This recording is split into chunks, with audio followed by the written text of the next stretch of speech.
على ركلة حرة مباشرة، كرة لعبت عالية، هدف أول، هدف أول يأتي للغرافة عن طريق المدافع، عن طريق دامي تراوري.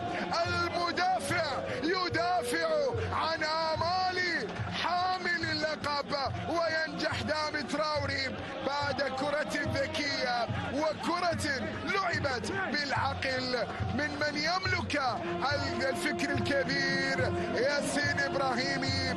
وصلت لدى دامي تراوري، هدف أول، هدف أول.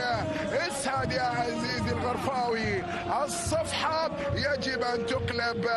هذه الليلة ليلة العودة للفهود للمسار الصحيح.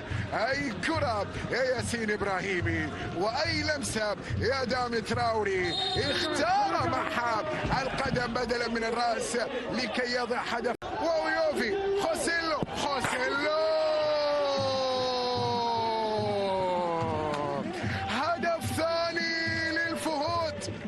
حامل اللقب يأتي بالثاني في مشواره من أجل الحفاظ على لقبه في ليلة للغرافة من أجل المراضعة. خوسيلو 2-0، خوسيلو 2-0، خوسيلو 2-0. لن يجد الفهود ليلة أفضل من هذه من أجل استعادة الأمور ومن أجل البداية في صفحة جديدة.